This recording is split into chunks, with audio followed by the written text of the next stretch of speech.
Guys, in this video, what we're going to do is show some basic steps on repairing a device that is offline in MUI. This is basically a cleanup of some work that someone else has done where they did not install a VAV correctly by pulling it back into the correct identifiers. This is a VAV that is on the N2 network, and you will see that in MUI on the graphics all of the points are showing device offline even though the device is online on the network tree. Now what we are going to begin with is the equipment definitions, and if you do not have a good understanding about how equipment definitions work, you're not going to understand how this process works. But what we're going to do is I'm going to give you just a brief overview of how to get to the equipment definitions in your system. Basically, you will browse in SCT, browse to the building, however you organize yours, and of course we see here this is the VAV equipment definition for this building. I'm going to open that in Discovery, and I am going to see a list of all of the VAVs for this particular building. And what I can do is I can scroll down through here and I can locate the VAV that is basically not showing up in MUI correctly. And there again, guys, the best way to fix this is to load the VAV, the replacement VAV, and make it match what the original was. And you can do that with newer devices. I've talked about that in other videos on my channel, so go check it out. Well, right here, what we're going to do just to get this one back into the system, you can see here highlighted, we are showing all of these points as unreliable. And we are going to go through our system, and the first thing that you need to do is you need to upload the network engine that this particular VAV is connected to once that new VAV is put online. But again, guys, that was not done correctly. This is an attempt to correct it, the easy way to get it back in the system. Unfortunately, we could go in and change the VAV as far as all of its settings, putting it back to the original, but this will work for what we need. Now what I'm going to do is I'm going to drill down to the particular network engine that has the device on it and to the device itself. And you can see here all of these points that are unreliable. Basically what I'm going to do is I am going to expand out the device itself. I'm going to grab each individual point, and then I'm going to put them back into the SCT archive where it has seen it, basically, the occupied point back into the occupancy command and so on. And here are all of the points that are in the new box, and you can do these correctly if they're done correctly.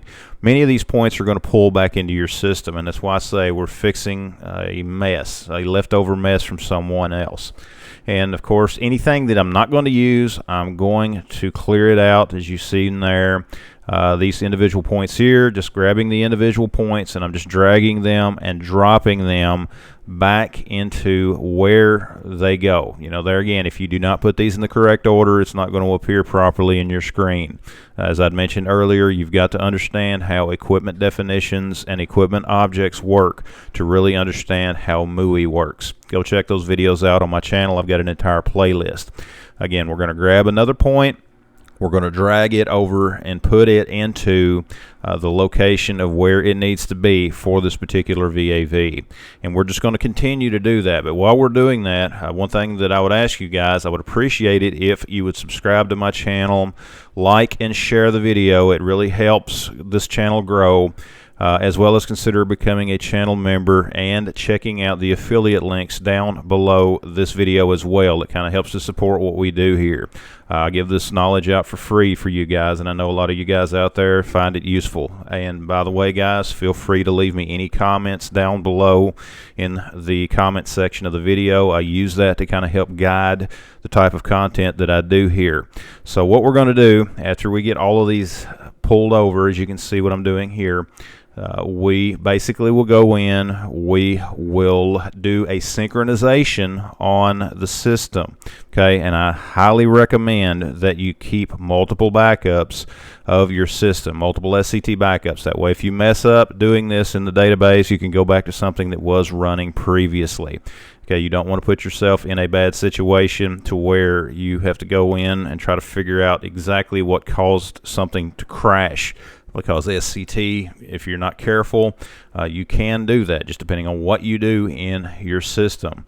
But for now, guys, what we're going to do, just continue pulling these over, then we're going to do a synchronization, and then I'm going to come back and show you the end results of how this worked. But as I had mentioned, guys, the correct way that this should have been done. If you're trying to add a newer device onto an N2 trunk, and I know that there is still a lot of the N2 devices out there from Johnson Controls. You know, this was a system here, this particular building.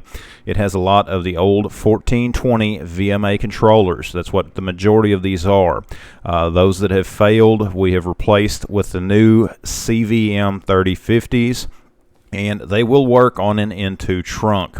If you go through as you're configuring the programming for the CVM 3050, if you do it properly by matching all of the point IDs, the device ID, and everything else, the majority of those control points will populate back where they were.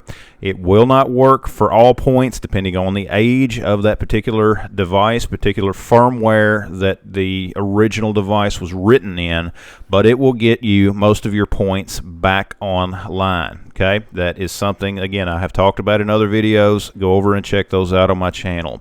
But for now, guys, I'm going to go ahead and skip ahead and show you what the end results are of what we're doing here. Now you can see here we have our summary screen of where we have synchronized with our server.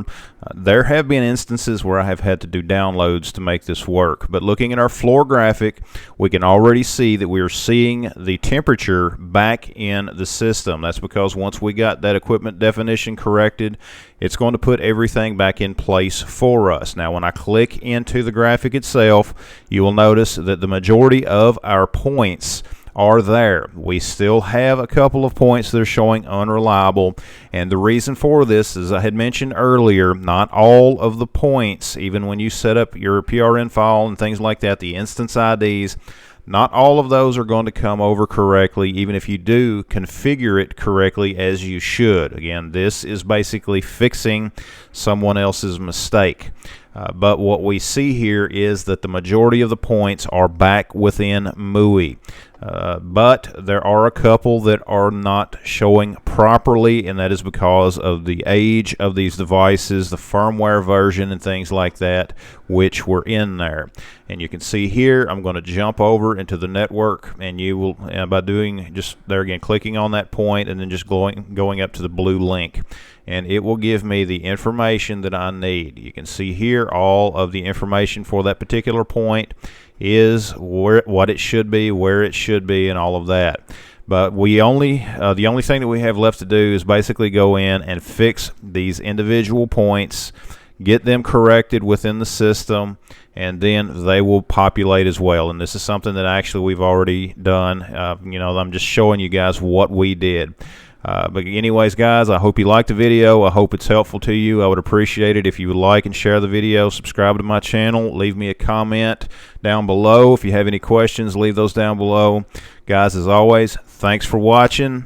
Check out the links below, and I appreciate it, guys, and we'll see you next time.